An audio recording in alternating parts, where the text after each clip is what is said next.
Minha gente querida, as doenças cardiovasculares representam as principais causas de morte no Brasil. Segundo a Sociedade Brasileira de Cardiologia, SBC, cerca de 14 milhões de brasileiros têm alguma doença no coração e cerca de 400 mil morrem por ano, minha gente, em decorrência dessas enfermidades. De acordo com o Ministério da Saúde, estima-se que até 2040, e não falta muito tempo, hein, haverá um aumento de até 250% desses casos de mortes no país. Este é um assunto muito importante que a gente precisa de informação, orientação, qualidade de vida. E é por isso que a gente traz os nossos grandes especialistas. E para falar sobre esse tema, para conversar sobre esse assunto, nós vamos receber, ele aqui é o nosso médico cardiologista, o doutor Genivaldo Coelho de Souza. Doutor Genivaldo, boa noite, bem-vindo. Que alegria recebê-lo, doutor. É um prazer estar aqui no Saúde e Fé com o Frei Rinaldo. Me sinto honrado de estar aqui e poder colaborar de alguma forma falando sobre cardiologia. Eu tenho certeza que muita gente está prestando demais atenção. Doutor, por favor, sente-se. Eu lembro lá atrás, minha gente, lá atrás, quando nós, os primeiros programas da Saúde e Fé, lá atrás, enfim, 2013, 2014, enfim, eu tive o prazer de entrevistar o doutor Genivaldo quando eu gravava lá em São José ainda. Mandava o programa para cá e ele está aqui hoje para falar sobre essa saúde. Quero mandar um abraço também para a doutora Érica, que está assistindo também, cardiologista, dona Érica Bragança. Mandou um abração para o doutor Genivaldo, né? E ele falou assim, Frei, nossa, eu vou assistir o programa porque o doutor Genivaldo, ele é ótimo, né? É um prazer mesmo, são colegas, a cardiologia é uma especialidade bastante ativa, atuante e atualizada aqui no Vale do Paraíba. Temos vários colegas, a Érica é um ótimo exemplo. Ô, doutor Genivaldo, vamos trabalhar, que o senhor veio aqui para trabalhar, doutor. Vamos. O brasileiro, ele, depois de tantas informações, depois de tantos, enfim, hoje temos a internet, as redes sociais, enfim, o brasileiro está sabendo um pouquinho mais sobre, está tendo um pouquinho mais de cuidado com o coração, doutor? Existe uma preocupação muito grande com a educação para o leigo, não é? E no sentido de poder orientar de forma abrangente a população, tendendo sempre a querer prevenir. Então hoje se sabe mais e se fala mais sobre esse assunto e com a intenção principalmente de prevenir. Essa é a postura mais importante. Gente, como nós estamos ao vivo, eu gostaria muito que você participasse. Se tem alguma pergunta, o telefone está aí, o nosso WhatsApp está aí, as nossas redes sociais estão aí para você participar. Hoje o assunto é saúde do coração. É algo, uma realidade para o homem, para a mulher, para a criança, para o adolescente. Todo mundo precisa cuidar desse órgão que não é só representa o amor, mas é um músculo e esse músculo ele fica doente. E por falar em doença, quais são as principais doenças aí do coração, doutor? O coração é um músculo e irrigado por vasos, tem válvulas, então tem vários tipos de doença que podem acometer o coração. As coronárias, que sofrem obstrução com a doença aterosclerose, que provoca o infarto, doenças reumáticas que atingem as válvulas do coração, dando ou insuficiência, elas não fecham direito, ou estenose, elas não abrem direito. As doenças também do músculo cardíaco, quando ele fica fraco, insuficiência cardíaca. As doenças congênitas, que são aquelas que já vêm do desenvolvimento do coração, ainda na gestação, e que a criança já nasce com doença. Então são essas as várias áreas da doença do coração. O senhor falou que é um músculo, ok, esse músculo é um complexo, é uma engrenagem que está aí funcionando, etc., que não para, graças a Deus, ele não deve parar e não para. Agora, isso é o músculo em si, né? Os compostos, assim que o senhor falou, do músculo. Agora, o que leva outros componentes do organismo que levam a prejudicar esse músculo, doutor? O coração é a bomba que mantém a circulação, que mantém a vida dos órgãos através do bombeamento de sangue, oxigênio, nutrientes e tudo mais. Todos esses órgãos são extremamente correlacionados com o coração. E várias doenças que atingem o organismo como um todo também interferem na vida do coração. Por exemplo, a gente pode citar pressão alta, né, a hipertensão arterial, o diabetes, que é uma doença sistêmica, atinge demais o coração, além de rim, cérebro, os vasos em geral, né, e outras áreas como o alcoolismo, como o tipo de vida que você leva, o sedentarismo, são todas coisas que atuam de uma forma no coração. Tudo isso vai prejudicando porque tudo desemboca lá, doutor. Sim. Ou seja, uma pressão não controlada, um diabetes não controlado, afinal de contas precisa do sangue nesses órgãos. E aí se não for bem bombeado, se tiver alguma artéria entupida, aí a situação piora, doutor. Isso. O músculo do coração ele é ávido por sangue e por oxigênio. Todo o processo de obstrução da artéria faz com que esse órgão trabalhe mal e coloque em risco a vida do músculo. Entendi. Quando o músculo morre por falta de irrigação, por falta de suprimento de oxigênio e sangue, é o infarte. E o infarte é a morte daquela célula muscular. Conforme a área, a quantidade de músculo que foi atingida, é maior o risco, por maior acometimento da função de bomba. Agora, doutor, que sintomas, que sinais assim que o coração vai dando? Ele vai dando algum sinal externo de que alguma coisa está acontecendo, doutor? Porque a gente está acostumado assim, em questão de dores, enfim, Sim. Dor muscular, dor no peito, mas é só isso? Não, não é só isso. Quando a gente fala da dor, o que a gente chama de angina, que todo mundo já conhece como angina do peito, a gente está falando principalmente da doença coronariana e falando do infarte. Mas outros sintomas também se relacionam com a doença cardíaca, como a falta de ar, a incapacidade progressiva de fazer algum trabalho físico, algum esforço físico, a incapacidade de deambulação, inchaço, desmaios, tudo isso são sintomas que se relacionam com a doença cardíaca, dependendo da onde ela está atuando, se no músculo, se na válvula, se no ritmo do coração, não é? Então, tonturas, desmaios, arritmia, palpitação, falta de ar, são todos outros sintomas, além da dor, que é a mais conhecida por causa do infarto, que fazem referência a algum problema do coração. A dor no peito, doutor, assim, que ela começa no peito, como é que a gente consegue descrever essa dor no peito, que vai para o braço, como é que é, doutor? Então, é muito importante isso, porque dor no peito, dor que acontece aqui no meio do peito, pode ter várias causas. Claro. E a gente precisa, por causa da importância, da gravidade disso poder ser do coração, descartar primeiramente essa possibilidade. Quando você vai num pronto-socorro, com dor no peito, se você tem sudorese fria, suor frio, se você está pálido, se tem essa dor se irradiando para o braço, esse é um quadro muito claro e típico da dor do coração. Mas nem sempre ela se manifesta dessa maneira. E às vezes aparece como uma dor de estômago, uma queimação, pode ser vesícula, pode ser um bocado de coisa. Okay. Mas a gente não pode ir pelo menos provável, pelo menos grave. Então você indo ao pronto-socorro precocemente, você afasta a doença do coração com possibilidade, ou se confirmar, poder tratar precocemente. Gente, eu estou fazendo todas as minhas perguntas, sim, mas eu quero saber, você também tem alguma pergunta? Está interessado? Opa, o telefone mais amado do Brasil já está acordado. Dona Antônia, boa noite, Dona Antônia, bem-vinda. Boa noite, Frei, o senhor tá bom? Que Deus abençoe a senhora, seja bem-vinda. Fala da onde, Dona Antônia? Amém, eu sou de Marília. De Marília, você já conhece a sua cidade, viu? Lindíssima. Marília, São Paulo. Lindíssima, conheço aí. E qual é a sua pergunta, Dona Antônia, para o doutor Genivaldo? Quero perguntar para o doutor, porque eu tenho doença de Chagas, né? Fui mordida pelo bicho barbeiro, eu acho que eu era criança. E eu já estou no segundo marca-passo.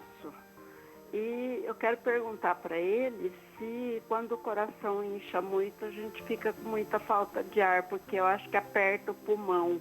Aí, então, eu gostaria que ele explicasse um pouco disso, porque através da minha pergunta, muita gente vai satisfazer a curiosidade. Com certeza, Dona Antônia, falou tudo. Através da sua pergunta, muita gente também está interessada.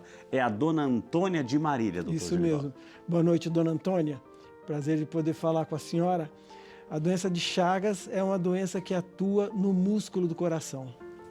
Ela faz com que o coração possa se dilatar e com a diminuição da capacidade de mandar esse sangue para adiante, pode haver um congestionamento. Como existe o congestionamento de carro, o sangue também pode ficar congestionado e não possibilitando ir para frente, aumenta a pressão retrogradamente para trás e o que está atrás do coração é o pulmão. E por isso dá falta de ar. Ok. Então esse sintoma é muito importante, faz parte de um quadro, mas através do marca-passo que a senhora tem, que garante o estímulo para o coração bater, e do tratamento com os remédios, do tratamento clínico, essas situações podem ser bem controladas. Então se deve fazer o acompanhamento cardiológico para que a senhora possa, através da medicação e da adequada programação do marca-passo, diminuir a sintomatologia.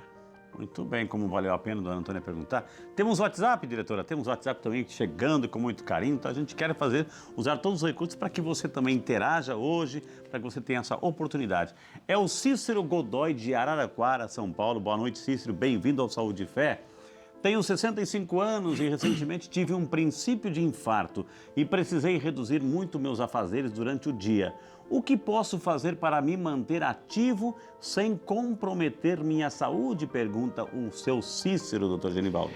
Seu Cícero, é muito importante, o senhor falou de ameaça de infarto. Ameaça significa que não infartou, né? Porque se tivesse infartado, teria perdido uma parte dessa musculatura do coração.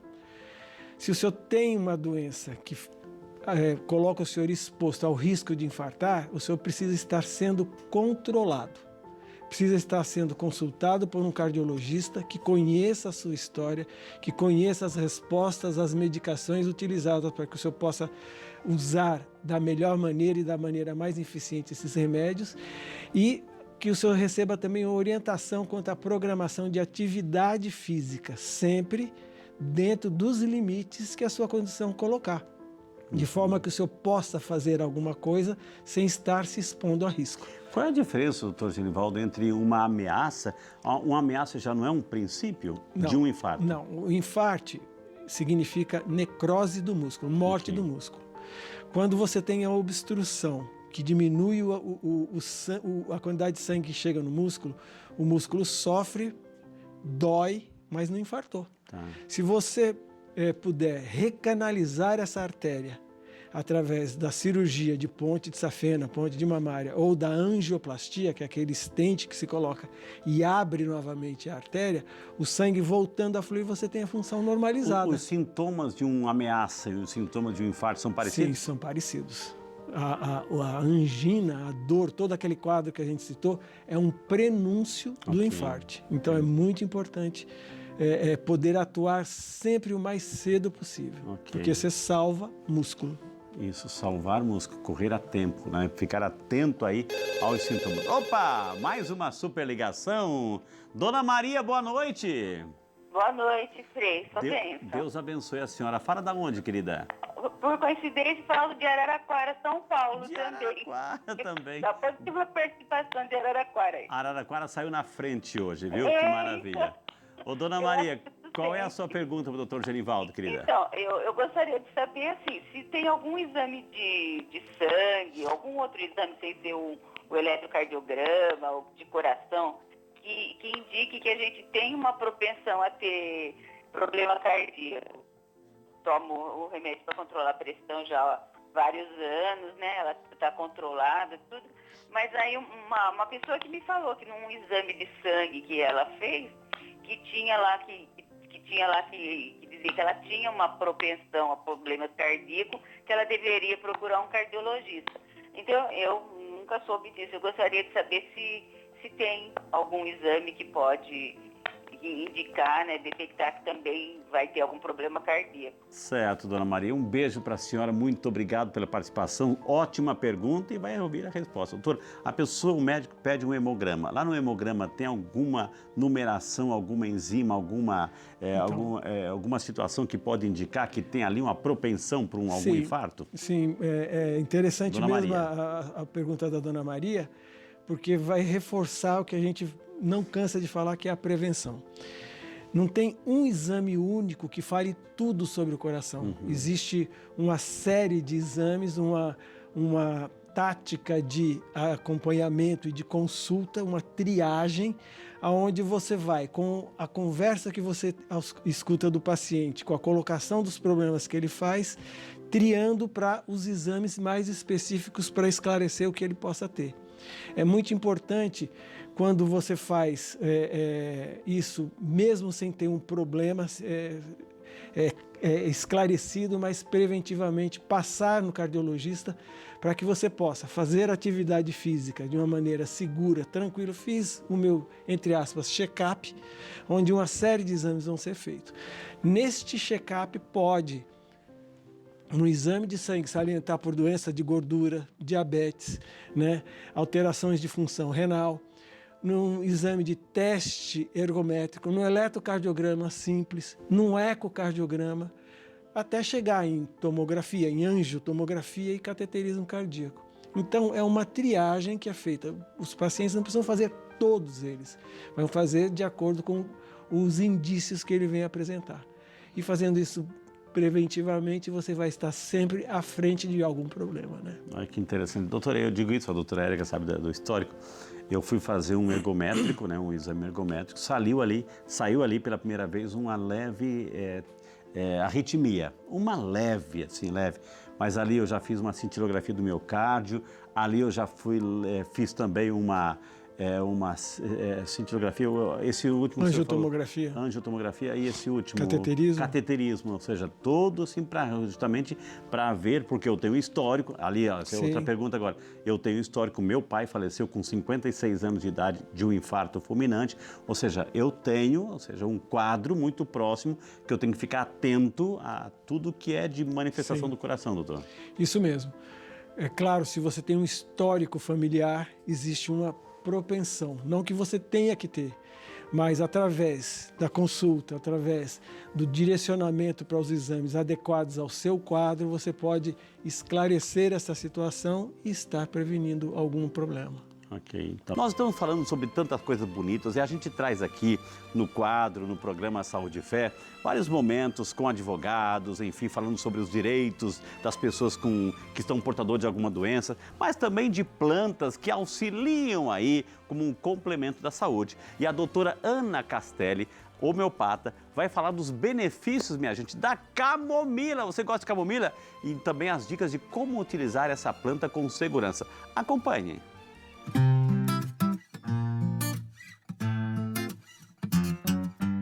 Olá, hoje vamos falar sobre uma planta que se chama camomila. É muito conhecida pelas mamães. Eu sou a doutora Analia Castelli Zacarias, médica clínica homeopata, e hoje vamos falar sobre camomila, manzanilla, matriciana. Qualquer desses nomes, estamos falando da camomila, que eu falo que é muito conhecida pelas mamães, porque é famoso o seu efeito na dentição do neném, quando aquele neném irritado que chora muito, ou a criança que tem dificuldade para dormir, até adultos que têm dificuldade para dormir, inclusive adultos que fazem uso excessivo do café e com isso ficam irritados. Um chazinho de camomila dá uma acalmada. Acho que é bem conhecido esse efeito dela. Ela também tem alguns usos como clareadores. Clareador na pele, clareador do cabelo, que ele fica mais loiro, aquele shampoo de camomila, enfim. Se usa também para as diarreias. Então, o chá de camomila acaba funcionando como um antidiarreico natural. Mas eu acho que o efeito mais conhecido no mundo todo é como ansiolítico, calmante, tranquilizante, para ajudar no sono. E ele é muito conhecido das mães, como eu já falei. Porém, muito cuidado com usar ele antes de 1 ano de idade, se a planta não vier bem dessecada, porque tem riscos de transmitir bactérias que o neném não está pronto para receber. Então, sempre que fizer um chá de camomila, faça com a planta dessecada comprada em um lugar seguro. Obrigada.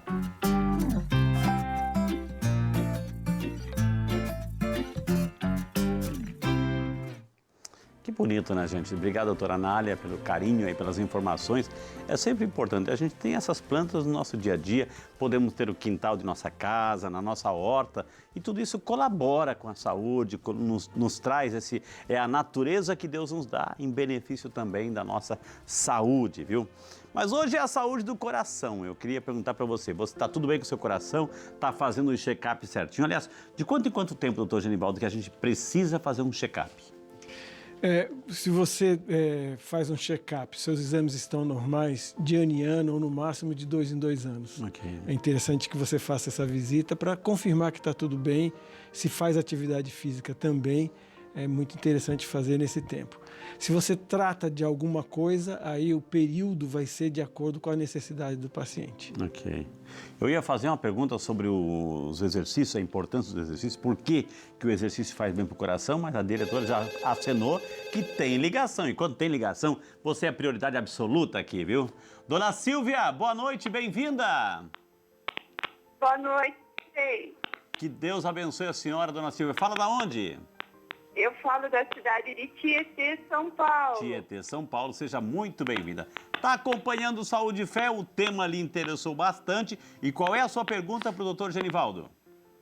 A minha pergunta, doutor Genivaldo, é o seguinte: eu tenho um problema na válvula mitral e ontem eu acabei fazendo um cateterismo. E eu gostaria de saber quais são outros tipos de cirurgias que tem sobre a válvula mitral. Certo. Obrigado, dona Silvia. Obrigado pelo carinho. Vai ouvir a resposta aí no carinhoso conforto do seu lar, viu? Que Deus abençoe. Uma vez eu fiz um exame, doutor, saiu um resultado. Prolapso da válvula mitral. Olha que nome bonito. Prolapso. E o que é? Para ajudar a dona Silvia, doutor. Bom, dona Silvia, boa noite. A válvula mitral no coração, ela, como todas as outras válvulas, tem uma função mecânica de direcionar o fluxo de sangue. Para um lado ela abre, o sangue passa, para o outro lado ela fecha com o batimento do coração.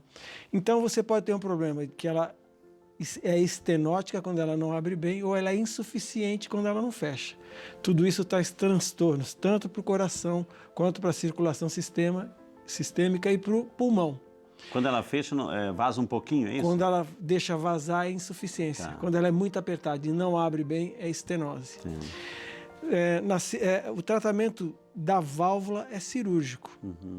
Existem algumas situações, quando você tem um acometimento menos intenso de calcificações na válvula que não está abrindo bem, que pode ser tratado por valvuloplastia, através de um balão. Mas isso é determinado com algumas medidas, alguns scores, que permitem que você possa ter sucesso com um balão que dilata e abre a válvula novamente, que é feito por cateterismo, menos invasivo, não precisa operar. Quando o defeito é grande, não tem jeito. Tem que operar porque é um defeito mecânico. Igual a válvula hidra. Se ela entupir, tem que dar um jeito.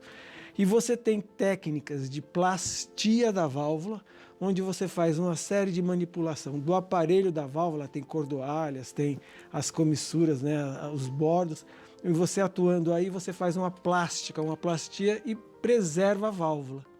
A cirurgia de preservação de plastia é sempre preferível, porque você mantém sua própria válvula, desde que o resultado dessa plastia seja boa. Quando a deformidade é muito grande, a gente tem aqui no Brasil doença reumática, que o acometimento das válvulas é muito importante, calcificação, grande deformidade, você tem que trocar. E a troca da válvula, você substitui a válvula por uma prótese. Geralmente as próteses mais usadas são as biológicas, que são próteses derivadas feitas do pericárdio, que é o saco que envolve o coração do boi, ou a válvula do porco, a válvula órtica do porco que é montada. Existem também próteses metálicas. Então, para cada paciente, cada perfil de paciente, você indica um tratamento. Mas isso tem um momento certo de fazer. E por isso o segmento clínico, cardiológico é importante para que, se você precisar da cirurgia, faça no momento correto, não antes, nem perca tempo para fazer isso depois. Sim. Por isso que o acompanhamento é fundamental. Fundamental. Por que vocês dizem que o exercício é tão importante, doutor? Porque todo médico vai dizer que é exercício, alimentação, etc. Mas por que em relação ao coração, o exercício físico é tão importante? Como você falou, não é só para o coração que ele é benéfico, né? É importante para tônus muscular, postura, fortalecimento, é importante para trabalho intestinal, é importante para pulmão, mas para o coração. Por que ele é importante? Porque o coração está dentro do sistema circulatório e o exercício estimula a circulação, melhora a elasticidade das artérias. As artérias têm elasticidade, elas recebem o pulso, se enchem, se esvaziam. Isso é muito importante no trabalho de distribuição do sangue. Ele estimula uma série de substâncias no organismo, tipo, muito falado, que é através do óxido nítrico, que faz essa vasodilatação. Ela faz o estímulo na circulação da ativação do metabolismo do organismo. Então, problemas do diabetes com metabolismo de açúcar, problemas com as gorduras, metabolismo das gorduras, com a ativação da circulação e do consumo do metabolismo celular, você melhora a ação sobre essas doenças, diminuindo até muitas vezes a dependência de medicamentos. E você também tem mais 2 corações acessórios, um na planta do pé, nas plantas dos pés e nas panturrilhas. Okay. Então você tem isso como um acessório ao seu próprio coração. Então é muito importante. Além do bem-estar na produção de endorfinas, né? Então o exercício tem uma série de benefícios. Com certeza. Incontestáveis. Agora, você falou dos corações. Assim. Eu tenho um hábito, doutor, já aprendi com vocês cardiologistas, assim, que todos os dias, pelo menos 3 vezes por dia, eu estou em pé, me seguro em alguma coisa e faço aquele... Até vou ficar em pé aqui, faço aquele movimento assim, vou me segurar aqui, esse movimento que é esse movimento aqui. Esse é o movimento que estimula esse coração da panturrilha, tanto né? da panturrilha, aqui, que é a batata da perna, mas você também está trabalhando o coração plantar aí, que você tem na sola dos pés. É esse movimento aqui, doutor. Isso. Eu faço umas 20 vezes, né? Faço 20 vezes esse movimento, ele estimula... O que eu estou estimulando aqui, doutor? Você está fazendo com... Os vasos correm através dos músculos, né? No meio, por um intermédio dos músculos. E você está massageando essas artérias. Eu estou ajudando o sangue a voltar. E quando você faz isso, você tem um retorno venoso facilitado. E a mesma coisa na planta dos pés, você tem como um sistema de esponja, a gente chama coração plantar. E quando você anda, caminha, corre, ou faz esse tipo de exercício, você está massageando essa esponja, também facilitando a movimentação, a circulação sanguínea. É interessante, eu digo isso porque é muito interessante, porque se você tem um problema de saúde, né, alguma coisa, se é no fígado, no rim, enfim, qualquer outro órgão, pulmão, etc., você acaba se interessando mais por esse assunto, pelo seu cuidado, além do programa aqui que a gente entrevista tanto. Mas como eu tenho um histórico familiar, o meu pai faleceu do coração, então tudo que é em relação ao coração, eu tô assim meio que craque nessas coisas assim, né? Porque a gente tem que também saber, né? Saber de fonte certa, porque temos a internet que diz um monte de coisa, né? Cuidado com aquilo que você lê. Mas é saber da fonte correta com os nossos médicos. Mas vamos a mais uma super ligação, Alô, boa noite, dona Lacir. Boa noite, Frei Rinaldo. A bênção do senhor. Que Deus abençoe, dona Lacir. Fala da onde, querida? Eu estou falando de Bitirama, Espírito Santo. Espírito Santo, que maravilha. Seja muito bem-vinda. Está acompanhando o Saúde e Fé, está aprendendo barbaridade. Qual é a sua pergunta para o nosso médico de hoje?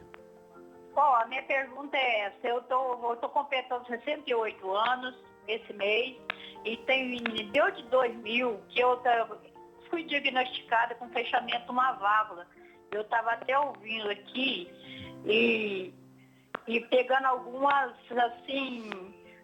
posições que eu posso dizer que pode ser feita, né? Que ele estava falando sobre a válvula. Aí eu sinto muita dor nas pernas, muita bambeza nas pernas, eu sinto dor no peito, muita fraqueza.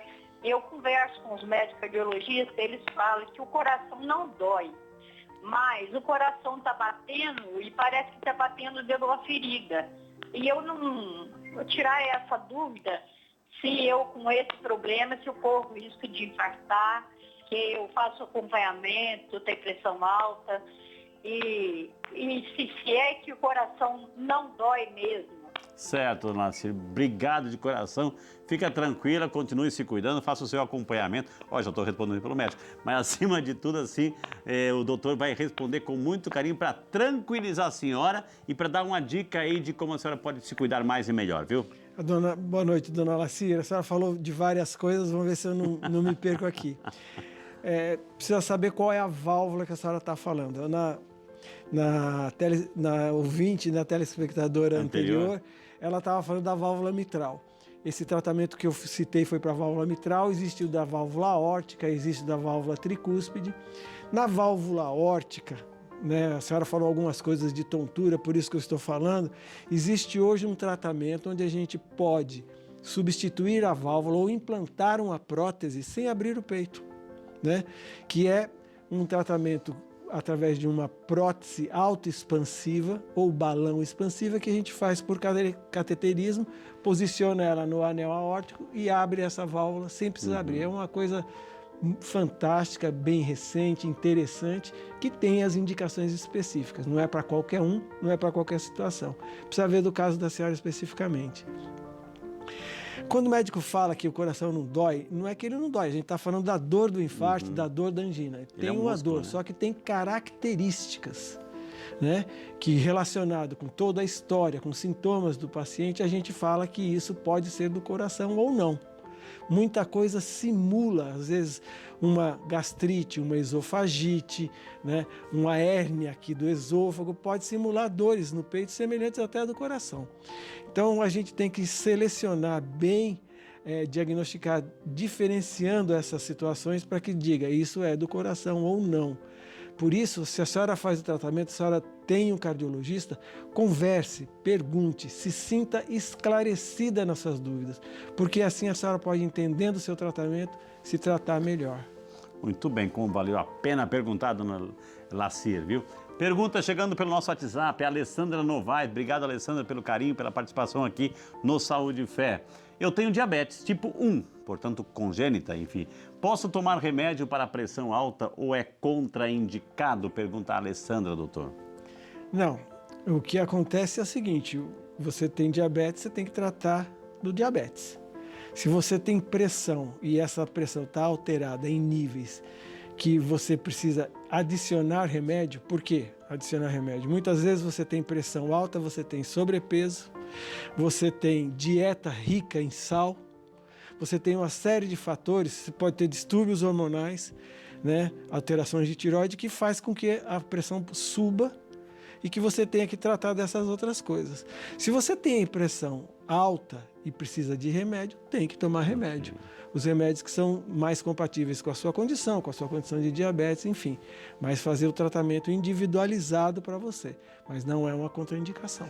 Doutor Genivaldo, voltando ao assunto dos exercícios que são fundamentais, a gente sabe o que isso produz no nosso organismo, mas atenção, e ele vai reforçar isso, porque não é de qualquer jeito que você pode sair agora fazendo exercício. Enfim, se você já tem uma tendência, etc., um histórico, primeiro passe no médico para fazer todos alguns exames antes de começar, porque você pode fazer um exercício e o próprio exercício, que a princípio seria benéfico, pode trazer um efeito colateral, doutor, é isso?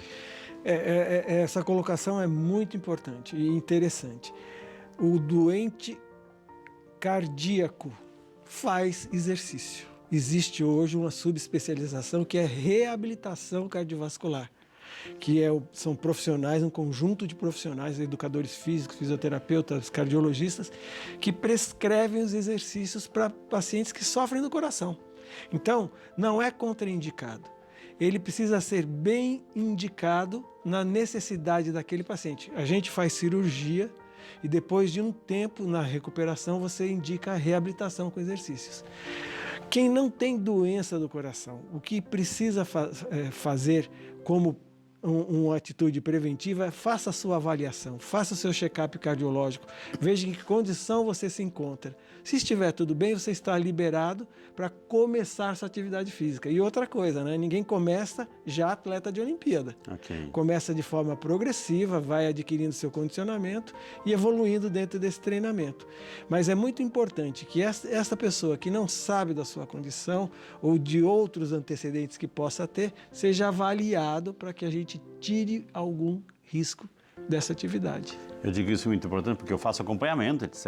Né? E a doutora Érica, que me acompanha, ela fez a cartinha autorizando fazer exercício. Eu cheguei lá na academia, faço 3 vezes por semana, apresentei, ou seja, é uma questão também de respeito, não é só chegar lá e fazer exercício, achar que vai, mas se você tem algum histórico, passe antes, pegue, faz alguns exames, e aí o médico vai autorizar e, de repente, conforme a situação, alguns exercícios específicos. Né, específicos e dentro de determinados limites da necessidade daquele paciente. Acho que a gente tem uma pergunta no WhatsApp nesse sentido. É o Leonídio. Obrigado, Leonídio. Deus te abençoe. Obrigado pela participação. Tenho 68 anos, tomo um remédio para controlar a pressão há mais de 25 anos. Há um ano comecei a fazer academia e não estou tomando mais o remédio e a minha pressão está controlada. Mesmo assim, é necessário continuar tomando o remédio para a pressão? Pergunta o Leonídio. De repente, vai ser a resposta do médico, seu que te acompanha, Leonídio. Vamos lá. É o que a gente estava falando, né? Às vezes você tem outras coisas que estão levando a pressão subir, a elevação da pressão. Ele podia estar mais obeso, ele podia estar totalmente inativo e com o exercício ele foi melhorando os aspectos circulatório, elasticidade artéria e dependendo, talvez fazendo também uma educação alimentar, diminuindo a quantidade de sal ingerido, que é importantíssimo no paciente que trata da pressão. E uma vez que você esteja evoluindo para a pressão diminuir, por que vai tomar remédio? Okay. Pode se reduzir a dose e pode, às vezes, até realmente tirar remédio. Só que isso deve ser feito com um acompanhamento. Exato. Quem tem que tirar é o médico, não você. É importante viu? saber que quem toma remédio, quando deixa de tomar remédio, pode ter picos hipertensivos. Então, isso que ele falou pode acontecer? Pode, mas é conveniente que isso seja feito sob supervisão médica. Cuidado. Aí ele vai ter segurança. Vamos continuar aqui com o nosso bate-papo com o Dr. Gerivaldo, nosso médico cardiologista, que com a simpatia, com brilhantismo e com muito conhecimento, está compartilhando conosco como a gente pode cuidar, ter uma saúde aí do nosso coração. Ô, doutor, doença do coração é só para gente grande ou adolescente pode ter ou não tem uma faixa etária específica? Não. Como a gente falou lá no começo, a doença do coração pode já vir desde a gestação. Entendi. Que são as doenças congênitas. E a capacidade diagnóstica e de tratamento evoluiu muito nessa área.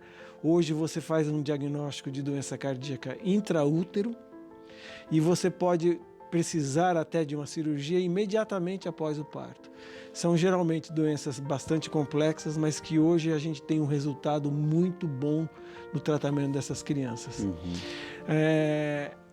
Na adolescência, na idade jovem, nós temos muito frequentemente as doenças que acometem válvulas e você tem na idade adulta muito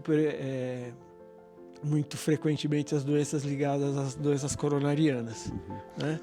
O cigarro, doutor, o tabagismo, ele também afeta?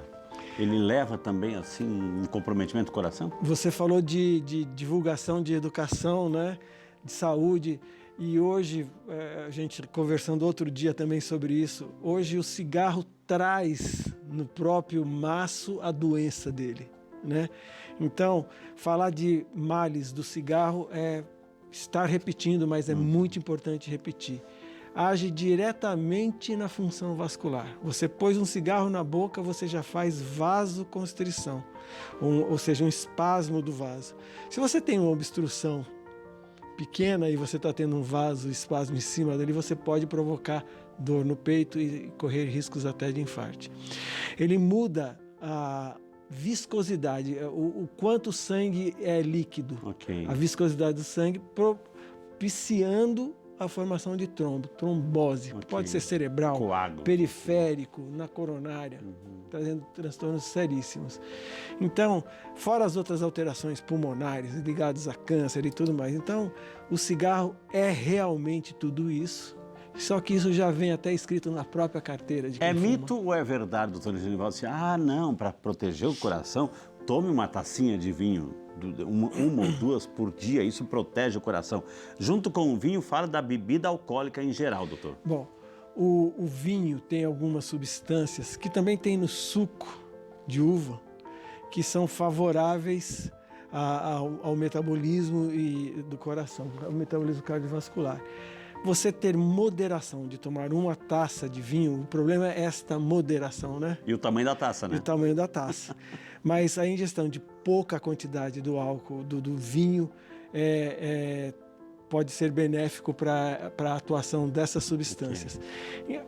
O importante é você ter bom senso e não fazer disso um vício, porque aí você vai ter todas as ações ruins, deletérias que a gente fala, do álcool, porque você está ingerindo também o álcool junto. E aí aquelas pessoas assim, que exageram, que não tomam com controle e misturam outras bebidas alcoólicas aí, doutor. Bebida alcoólica e coração. É tudo que meu pai dizia, assim, os ditados que meu pai falava, que tudo demais é muito.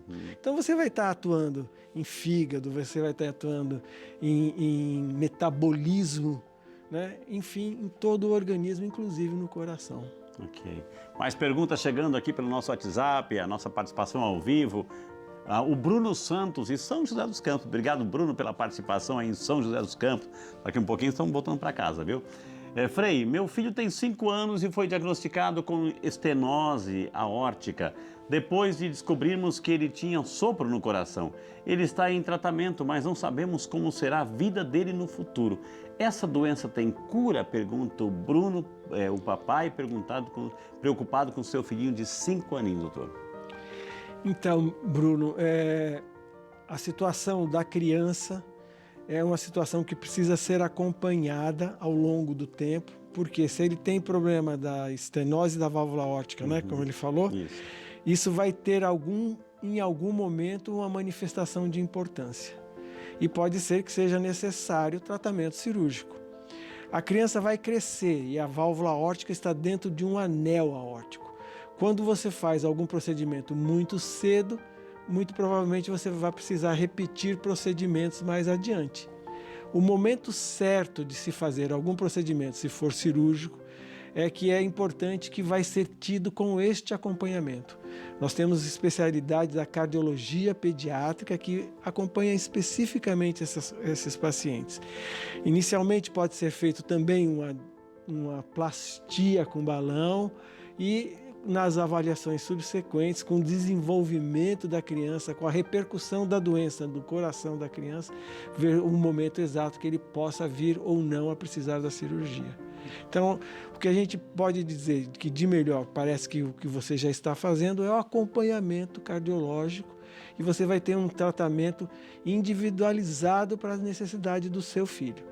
Então, procure, você já deve ter um cardiologista pediátrico. Na cidade de São José dos Campos, que você falou de onde você é, tem vários e muito bons. Acompanhamento feito com ecocardiograma, que é ultrassom, que não é invasivo. Assim você vai ter sempre o momento de tratamento mais otimizado para o seu filho naquela situação. Doutor, fala um pouquinho sobre alimentação. Sei que o tempo está correndo bastante aqui. A alimentação, tem muita gente que gosta assim daquelas carnes gordurosas, enfim, né? Onde tem correndo ali aquela graxinha, aquela banhazinha, enfim. Isso em excesso faz bem para o coração, doutor? Não, nada em excesso faz bem para nada, e para o coração também. E o que você precisa primeiro é se conhecer, saber como que você é, a gente chama de perfil, né, lipídico, perfil das gorduras, se você tem antecedentes na família de doença do colesterol e tudo mais. É muito importante saber que você comer em excesso, você está jogando para dentro do seu organismo calorias. E isso vai se transformar em reserva de calorias, que se transforma em gordura. A gordura abdominal, não estou nem olhando para o câmera que já se manifestou aqui, mas é muito importante como um parâmetro de tendência a doenças cardiovasculares. Mas você fazer atividade física, você fazer uma dieta balanceada e você ter o hábito diário da sua dieta balanceada, para que você possa, de vez em quando, escorregar. Aí você vai num churrasco, você come um pouco, mas o problema é você comer o churrasco, a pizza, O bolo, a feijoada, né? A dobradinha, ou seja, você está com a dieta rica. Ok. Então isso vai trazer algum transtorno em algum momento. Gente, que maravilha, gente. Como é bom a gente falar, como é bom a gente ouvir especialistas que falam com tanta clareza, que, né, dizem o profundo de uma maneira que a gente entende como esse sinal de alerta. Tivemos o prazer de conversar com o Dr. Genivaldo Coelho de Souza. Quem quiser entrar em contato, está na tela os telefones, a assessoria. Manda um abraço para a Célia. Quero mandar um abraço para as irmãs pequenas missionárias de Maria Imaculada, Hospital Pio XII, sempre com muita generosidade, nos facilitando médicos para virem aqui no Saúde e Fé, viu? Doutor, muitíssimo obrigado. Manda um abraço para o Dr. Rafael. Dr. Rafael continua fazendo a ecoterapia? Continua? Continua fazendo. Rafael Ele é psicólogo, né? Ele é psicólogo e ecoterapeuta e horsemanship. Então ele é do mundo do cavalo e da psicologia. Lindo, vale a pena um dia a gente fazer uma matéria Obrigado com o Dr. pela Rafael. lembrança dele. Obrigado, viu? Que Deus o abençoe. Foi um prazer estar aqui, essa sua equipe maravilhosa nos deixa muito à vontade e espero ter ajudado de alguma forma. Com certeza. Com essas entrevistas. Promete voltar? Todas. Prometo, combinado. Gente, nós preparamos nesse momento, um momento oracional, para ajudar ajudar você a se preparar para esse Natal. Um Natal do Senhor. Um coração agradecido, com fé e esperança. Você sabe que nos fortalece e nos dá saúde do corpo e de alma. Por isso que nós temos aqui também, nossa equipe preparou a coroa do Advento, né? As 4 velas, as 4 cores, a roxa, que representa os patriarcas, né? A verde, os profetas, o rei Davi anunciando que o Messias da descendência de Davi, o príncipe da paz. Então, como nós temos esse cenário aqui, esperando, recordando a vinda de Jesus, o nascimento de Jesus, eu quero também, você já acendeu aí na sua casa, você já acendeu aí na paróquia, já viveu esse momento desse ritual, mas nós queremos também acender a vela roxa, que é a primeira, que nessa primeira semana do Advento, que essa luz desta vela, que essa chama, que esta fumaça, né, possa chegar ao céu e levar até o céu a sua prece, o seu pedido, a sua intenção, a sua súplica, a sua necessidade. Uma vez chegando ao céu, que o Senhor continue derramando as bênçãos e as graças sobre a sua vida. E hoje, com muito carinho, minha gente, nós temos aqui a palavra de Deus. E como estamos nesse tempo do Advento, é um tempo propício, é um tempo de preparação. O Advento é o tempo de nossas vidas, minha gente. E nós temos aqui o Evangelho de hoje, que é o Mateus capítulo 7, de 21, depois o 24 e 25, que diz assim, ó: nem todo aquele que me diz Senhor, Senhor, entrará no reino dos céus, mas sim aquele que faz a vontade do meu Pai que está nos céus. Assim, quem escuta essas minhas palavras e as põe em prática é como um homem, um casal, uma família prudente que construiu sua casa sobre a rocha. Caiu a chuva, vieram as enchentes, sopraram os ventos e deram contra aquela casa, mas a casa não caiu, porque estava construída sobre a rocha. E é isso que a gente quer, palavra da salvação. Glória a vós, Senhor. É isso que nós precisamos, construir a nossa casa sobre a rocha. É muito interessante que estamos no tempo do Advento. Advento é um tempo de preparação. Advento é um reflexo da nossa existência, minha gente, da nossa vida, porque todos os dias a gente se prepara. Todos os dias a gente tem que estar nesse estado de alerta, de vigilância. Quando nós trouxemos e trazemos aqui os nossos médicos, hoje veio o Dr. Genivaldo, o que a gente quer? A gente quer prevenir, a gente quer se cuidar, a gente quer evitar situações trágicas lá na frente. O Advento também é isso. Situações trágicas amanhã e depois que comprometam, né? O médico vem para prevenir nossa saúde física, mas muitas vezes, se a gente descuidar também dessa preparação diária, desta vida de fé, dessa vida de oração, dessa vida de comunhão espiritual, estamos descuidando a saúde da nossa alma. estamos comprometendo a saúde da nossa alma. Podemos ter todo o cuidado do corpo, enfim, mas e a nossa alma?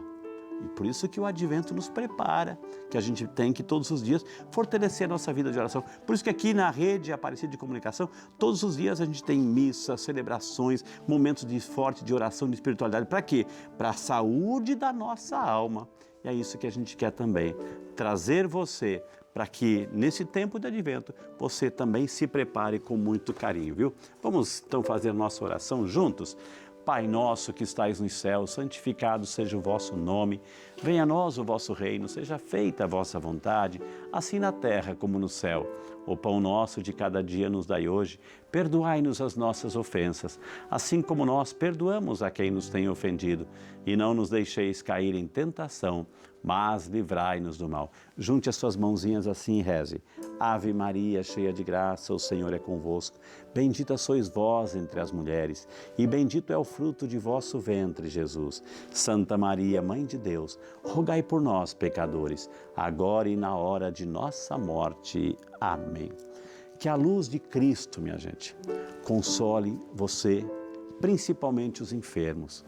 Que essa luz de Cristo termine, acabe com todas as dores e traga a cura do corpo e da alma. Agora eu quero convidar você a segurar bem firme o copo da água, porque lá do céu vamos invocar uma bênção muito especial sobre esta água e sobre você. Senhor Deus de infinita bondade e misericórdia, mais uma vez na Tua presença, pedimos a Tua bênção sobre cada filho e cada filha que nos acompanha, que esse tempo de Advento seja um tempo de esperança. Dignai o Senhor abençoar esta água tão limpa, pura e transparente, e que ao tomar dessa água desça sobre cada filho e cada filha toda a bênção, toda a proteção, toda a saúde física e espiritual. Em nome do Pai, do Filho e do Espírito Santo. Amém. Essa eu vou deixar para o doutor Genivaldo tomar, viu? Com muito carinho. Gente, eu queria imensamente agradecer de coração, muito obrigado, que continue se cuidando, cuide da saúde do seu coração, mas cuide também da sua saúde espiritual, viu? O Senhor esteja convosco, Ele está no meio de nós. E por intercessão da bem-aventurada Virgem Maria, nossa Mãe, Nossa Senhora, a Senhora de Aparecida, do glorioso São José e São Peregrino Protetor contra o mal do câncer, desça sobre você, sobre toda a sua casa, família, amigos, enfermos, trabalhos, estudos, projetos, a bênção de Deus Todo-Poderoso, Pai, Filho e Espírito Santo. Muito obrigado, obrigado à minha equipe, obrigado de coração a você pelo carinho. Fiquem com Deus e até semana que vem com mais uma edição do nosso Saúde e Fé. Deus abençoe, tudo de bom. Fiquem com Deus.